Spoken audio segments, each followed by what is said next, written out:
Welcome to week 2 of a series we've been in called Pieces. And I also want to welcome those of you watching at church online and via video at one of our other West Texas campuses. We're glad you guys are with us as well. And if you missed last weekend, I want to encourage you to go back and check it out on our website, watch it. We talked about how God has this unique ability in our lives as Christians to use the circumstances of our lives and the seemingly random events that take place, our own failures, our own brokenness, to shape us and mold us into who He wants to be. And it all starts with a dream that He plants in our hearts. And that's the question I posed to you last week is, what is your dream? And hopefully a lot of you have been praying about that this week. I know I've heard a lot of cool stories about people in them pursuing what God put them on this earth to do. And so hopefully you're still working through that. But we've been looking at the story of Joseph in this series. And just to kind of recap his story for you, we covered it a lot last week. Genesis 37 tells us, basically, Joseph is a 17-year-old punk, and his older brothers really can't stand him, and they're jealous of him. He's his dad's favorite son and all this stuff. Well, God gives Joseph a dream. And Joseph brags about the dream to his family. It kind of rubs him the wrong way. His brothers decide to sell him into slavery, and he ends up the slave of a guy named Potiphar. Potiphar's wife then falsely accuses Joseph of trying to assault her, and he ends up in prison. While in prison, God gives him the ability to interpret dreams, and he ends up interpreting a dream for Pharaoh himself that ultimately saves Egypt from this horrible 7-year famine. Pharaoh puts Joseph in charge of everything, like number 2 in command in all of Egypt. And I said last week that was just such a dramatic turn of events, right? Everything had been going wrong for Joseph, and he goes from the prison to the palace in just one day. But this palace version of Joseph was 13 years in the making. Joseph went through a lot of stuff, and God was using his circumstances and the events of his life to mold him and shape him into who He wanted him to be. Joseph had to pass some tests. He went to school. Now, I don't know about you, but I hated school. If you like school, you're weird in my book, okay? In fact, for the last 18 years, I've been a sophomore at South Plains College, and that's where I'm sticking with it. Stay in school. I hated tests, though, right? And I wasn't a good test taker, which really just meant I was too lazy to study very well for tests. And if I was going to have to take a test, though, I wanted it to be multiple choice, because when you have no idea what the question is asking, multiple choice at least gives you a shot, right? Like if you're having to fill in a blank, you have no shot, but multiple choice at least gives you a chance. And you remember these timed, standardized tests with the big bubble sheet and everything, and you had to fill in multiple choice bubbles. Like, I would usually run out of time on those things, and I would have to resort to the AC/DC method of test taking. You guys familiar with this? Yeah, I'm not talking about the band necessarily, but just give yourself a chance, just A, C, D, C. You could throw a B in there if you wanted to, just to mix things up. But we take tests in school to measure what we've learned, right? The teacher teaches us. We try to learn all the information. We get a test that we have to pass, and we have to pass the test to move on. Well, it was no different with Joseph. Joseph had a lot of tests to pass. Now, we're going to look at a few of the tests that he went through. There was way more, I'm sure, but I'm going to look at 3 of them that jumped out at me, and I think these are ones that we deal with as well. The first one is the easy one. Oh, there it is. Pride. Joseph was a little bit prideful, right? It said in Genesis 37 that his brothers hated him all the more because of the way he talked about his dreams. So he basically fails his first test. And what better way to break his pride than to make him a slave? Now, God didn't cause that to happen, right? But He used that situation to just break down Joseph's pride. I think if we're being honest, we would agree we have a bit of a pride problem most of the time. We get very self-focused. The next one, integrity. Man, Joseph had a decision to make. In Potiphar's house that day, when Potiphar's wife was after him, he had a choice to make. Was he going to be a person of character? Everything hung in the balance for Joseph that day. Had Joseph given in and had he done the easy thing, and no doubt as a man, the thing that he probably wanted to do, would he have ever stepped into his destiny? Or would he have been destined just to be a really good slave? See, God was concerned about Joseph's character. He's concerned about our character. But Joseph, in this situation, proved faithful, and God knew he could be trusted. And the last one is faithfulness. You have to know there were times when Joseph questioned God. Joseph had this dream, and then the next 13 years of his life were a living hell. And you know there had to have been times when he was betrayed by his family, when he was carted around and sold to the highest bidder, and when he stood there silent as accusations and lies were thrown at him, and as he sat behind bars that he didn't deserve. There had to be times when he was like, what in the world is going on? This is not what the dream was supposed to look like. But ultimately, Joseph proved faithful. He trusted God. He stuck with him through all of those times. Because Joseph trusted the process. God was working and doing something, and he trusted God's process. Because did you know that God doesn't really dwell in the past? We like to look at the past and remember things and carry them with us and drag them around with us, but God deals very much in the present. And he's working. He's working, and he was working on Joseph's life. And we have this awesome moment, and this is where we left off the story last week, but you had Joseph there now in charge, right? And people are coming to buy grain during the famine, and his family comes and bows before him, not even recognizing him. But then they realize who he is, and his brothers freak out because they know what they did to him. And they know that now he's a man of all this great power, and they're pretty sure they're toast, right? But Joseph is gracious with them, and he forgives them. And he says something that's so profound in Genesis 50, verse 20. He tells his brothers, and this is what we're getting into today, you intended to harm me, but God intended it all for good. He brought me to this position so I could save the lives of many people. It's like, guys, you intended it for my harm, but God was working. He intended it for good. I'm here for a purpose. And all of that last 13 years is a part of what he was doing. Another way to phrase that is this. God didn't cause it, but he used it. God didn't cause all the things that happened to Joseph, but he took those situations that Joseph found himself in, and he used them to shape him and to mold him. God doesn't cause it, but he does use it. Now, what's the it in your life? There are probably a lot of them. What do the broken pieces of your life look like that God might be working in? Maybe your it is disappointment or depression and darkness. Maybe it's death, abuse, attack, betrayal, sickness, failure, rebellion, misfortune. Whatever the it is in your life, we all have them in our stories.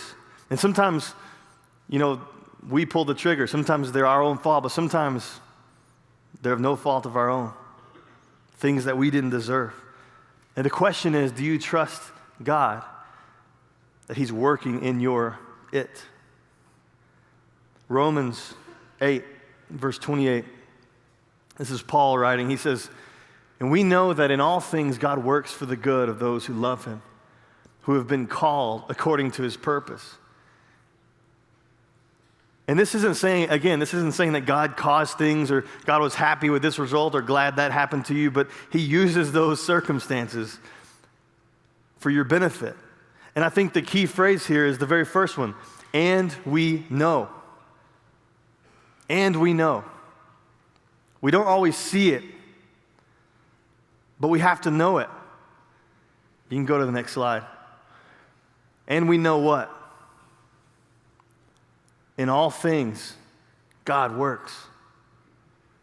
We have to choose to know. I'm sure there's times, again, Joseph didn't see it in the moment. He didn't see it, but he had to trust it. We have to do the same thing. We have to know that in all things, God works. God was saying to Joseph, man, in the betrayal, in the slavery, in the prison, I am working. I'm doing something here. We have to choose to know, choose to trust God through the process. Did you know that your pain and your brokenness, and yes, even your mistakes, your failures, that God can leverage those things for the good of a multitude of people? You heard Joseph say it, you intended to harm me, but God intended for good. He put me in this place to save the lives of a lot of people. God can do the same thing in your life.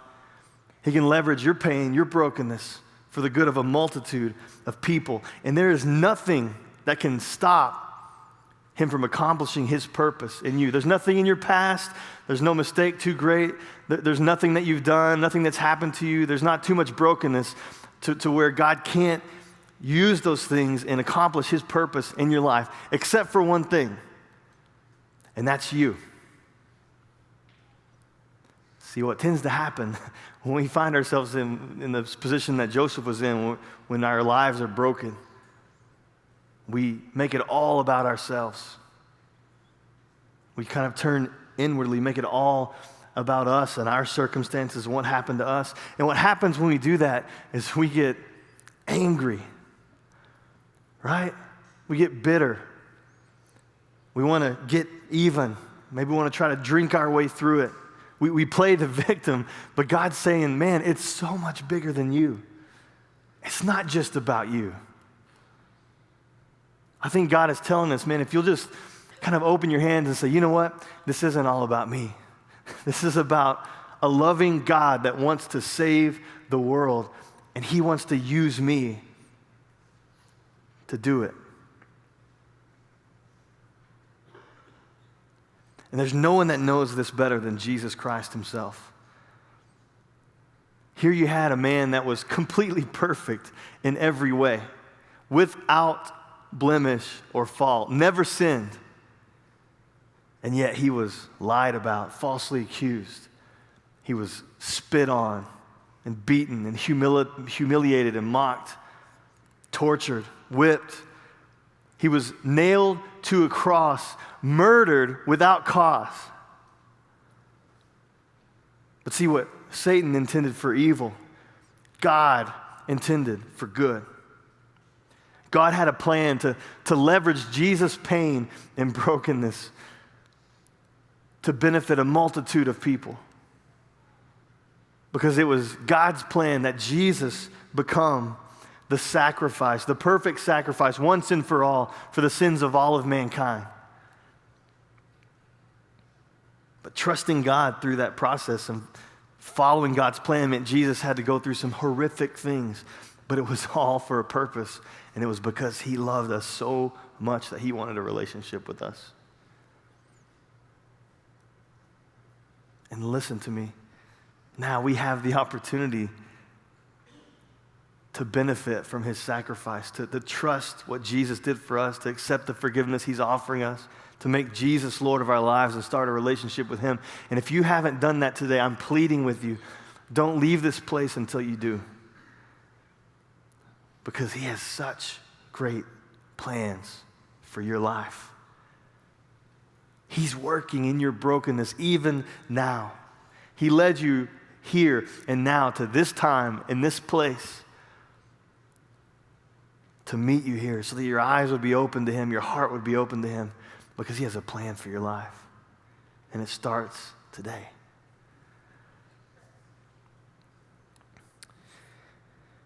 You may have noticed I have some really cool toys up here. This is a Millennium Falcon for those of you that were raised under a rock.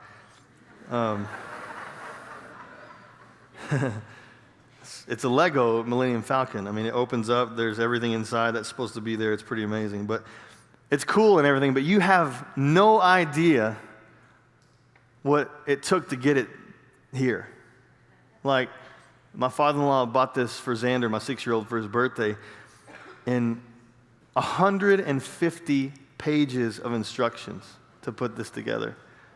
Hours and hours across days and days of sorting through tiny random pieces and fumbling with the instructions and messing up and starting over, and you're not really seeing any progress until finally it comes together and you're like, wow. But see, that's not usually how we see things in our own life. Like, we have our dream from God and we're like, man, that's what I want, right? I can't wait to step into that. I can't wait to play with that. And so we unpack it. And what do we get? What is this? Like, pieces, right? Like, I can't play with this. But see, the good thing is it comes with an instruction book, right? And there's a master builder that has put together a plan of instructions where he knows where each piece fits, and he has a plan to take it from broken pieces to a masterpiece. See, I had a dream that I shared with you last week a little bit, and my dream was to lead worship and to write worship songs and to give the people of God something to say to God and sing to God, and that was just what I knew I was put on this earth to do. But see, it took a lot of steps of obedience along the way, and it took me through some very difficult things. For me, it's, to this point, been an 18-year process that's still continuing on. And I'm not here to say my life has been difficult, man. I've been blessed in so many ways, and I know there's a lot of you that have been through a lot more things than I have, but I want to share a little bit with you my story through Legos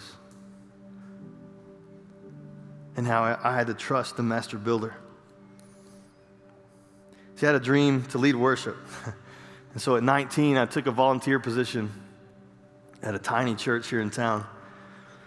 And there was no band, there was no musicians. I didn't play any instruments. I barely had started singing.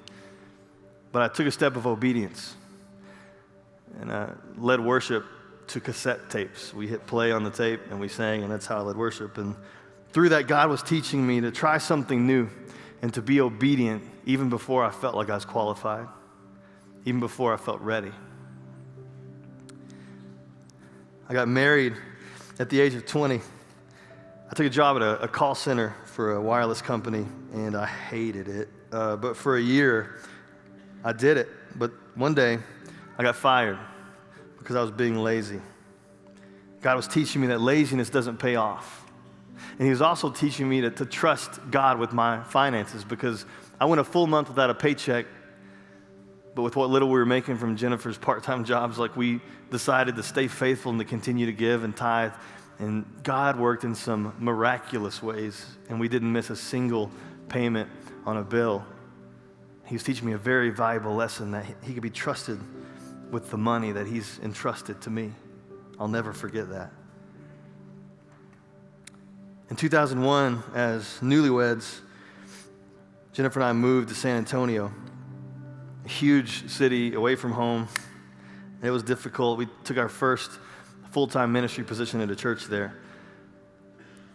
But God was teaching me to rely only on him and to be my own man, to carve my own path. In 2003, we saw the birth of our first child, Taylor. Jennifer's pregnancy was difficult. It was full of a lot of different problems and complications. She was preeclamptic. She had blood pressure issues and a host of other things.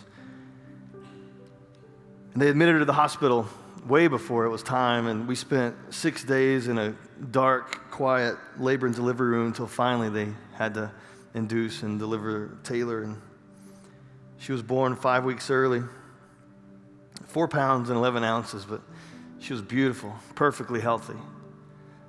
But Jennifer had trouble keeping her blood pressure down. And after a few more days in postpartum, finally, they sent us home. And what the next few days brought was a nightmare. Jennifer started hemorrhaging. She lost consciousness. I had to call 911. Her blood pressure was so low they couldn't get a reading. She lost so much blood, they had to give her a transfusion. And so many hours sitting there in the emergency room wondering how it was going to turn out. See, God was teaching me to turn over the ones that I love to Him. He was, in those desperate moments, teaching me to pray desperate prayers. At this church, I was given a lot of responsibility at a pretty young age. And I found myself in a situation with my best friend and a family member that I could either tell him the truth or lie to him to preserve his feelings. And I chose to lie. And it destroyed a relationship. See, God was teaching me to tell the truth even when it's difficult. Soon after that, I was faced with the biggest decision of my life. It was a moral decision that I know would turn my family upside down. And it meant quitting my job and moving back to Lubbock with no job, no home. But God was teaching me that doing the right thing isn't always the most difficult thing, but sometimes it is. He was teaching me that there's no amount of discomfort or inconvenience that's worth losing my integrity over. So for the next 4 years back here in Lubbock, I struggled to make ends meet. I did so many different jobs. I was leading worship part-time. I was stocking shelves at grocery stores. I was doing billing and some payroll for my brother-in-law's company. Mowing lawns, doing some real estate, laying tile. But God was teaching me a work ethic, what it means to bust my tail and do what it takes to provide for my family. Got involved with the Cactus Theater at this time, doing shows there, way out of my comfort zone because I'd never really been a performer, but God was growing my musical gifts and developing my voice and showing me what excellence in music looks like. I tried so hard to get hired at different churches and applied at places all over the country. Nobody wanted me. There's finally one church in San Antonio that Jennifer and I went to interview, and we're like, this is it, man. We found it. I called my mom and said, we found it. This is it. We're moving back to San Antonio. And they offered the job to someone else. See, God was teaching me that what I think I want and what His best is for me, those aren't always the same thing. And again, He was shattering my pride. Then Chris called. Talked to me about a church that was different, a skating rink, 100 people or so.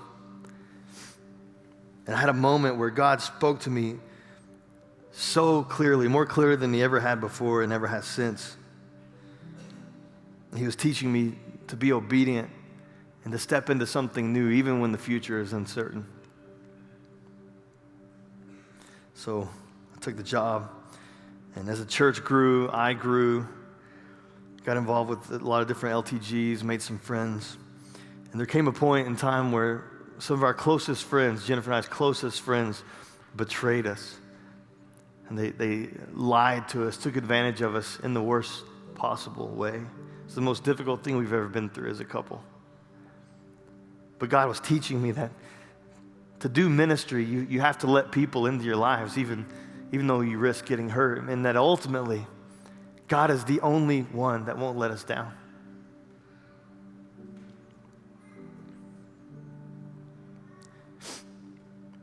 And a couple years in, a few years into the church, I hit my breaking point.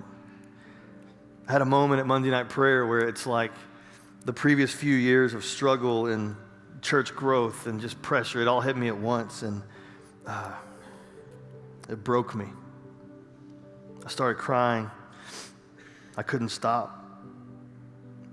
Chris encouraged me to take 6 weeks off, and so I did, just to try to get myself together. And those were the darkest, most difficult 6 weeks of my life. In my absence, Mark, our Raider Church worship leader, he took over for me, did an amazing job. But see, during that time, the enemy started lying to me. He was telling me that this thing that I had helped build, the Experience Life, like I was losing it, and that it was never going to be the same when I came back. And he was lying to me and convincing me that Mark was trying to take my job. I remember laying in bed one night just so broken, just sobbing. But see, God was teaching me that it's not about Experience Life and my place here. It's about my relationship with Him, and I was neglecting that. And He was teaching me that if I wanted to be a leader, like a real leader that raises up other leaders, that it meant that I was going to have to take a step backwards and let someone else lead.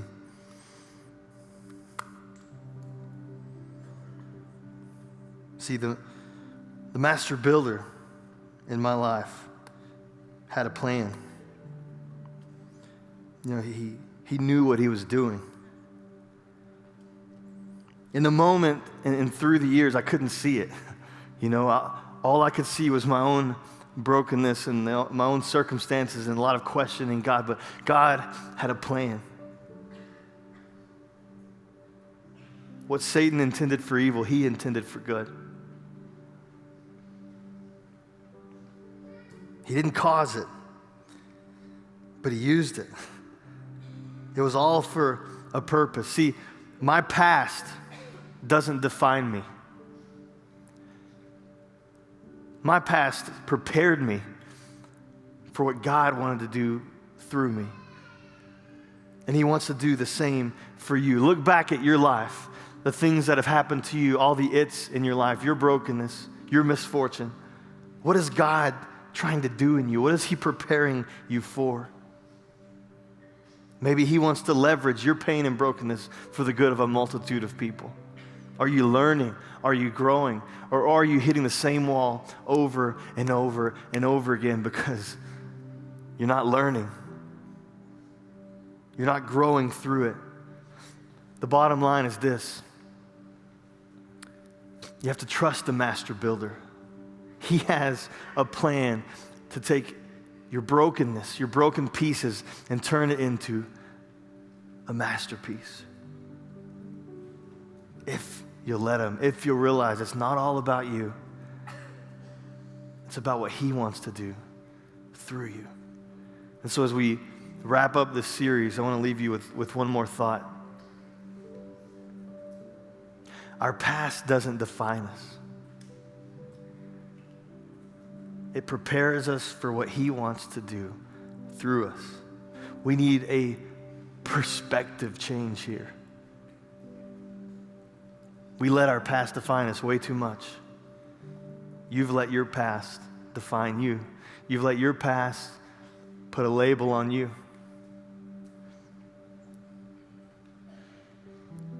But we have to realize God's working.